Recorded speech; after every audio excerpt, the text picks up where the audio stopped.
একটা জায়গায় এসেছি বালোত্রা বলে, বালোত্রা থেকে একটু দূরেই নাকড়াজি।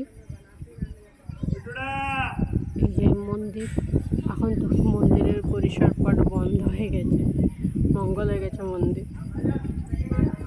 এইটা নাকড়াজি যেতে, এইখানে ভৈরব, সে বটুক ভৈরব, সে এই ধামটা নাকড়াজিতে মানে স্থাপিত হয়েছে।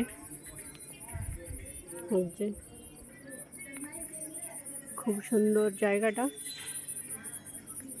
এখন তো মন্দির আরো বেশি বড় হয়ে গেছে।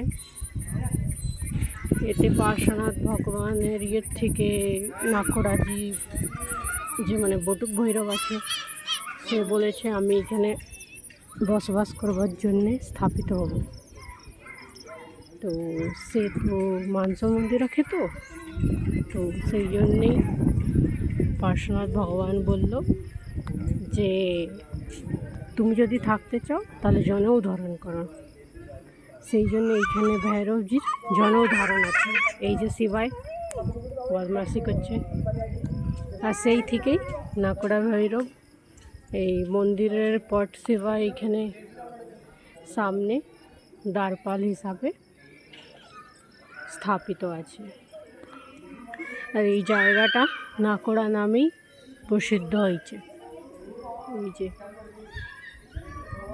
মন্দিরটা খুব সুন্দর। মন্দিরের পট সেবা এখন বন্ধ হয়ে গেছে। কিছুক্ষণ আগে ভক্তি হচ্ছিল, ভক্তি সন্ধ্যাতে সব ব্যস্ত ছিলাম। এই যে মন্দিরটা,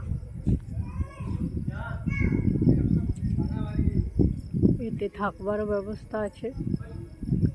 সকালবেলায় আবার ভোজনশালায় নানা রকমের খাবার এইসব থাকে।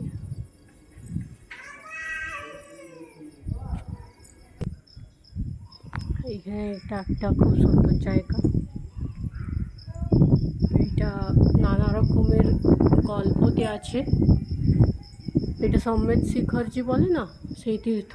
এই যে ভগবান মহাবীরের সব দেখাচ্ছে, জ্ঞান ধারণ করেছে। এইটা মানুষের কত রকমের যোনি হয় সেই হিসাবে বলছে। এইটায় কেমনি কিসে দণ্ড দেয় সেগুলো বলছে। এই যে নানা রকমের আছে। জলধর রোগ থেকে যখন আক্রান্ত হয়েছিল না, সেই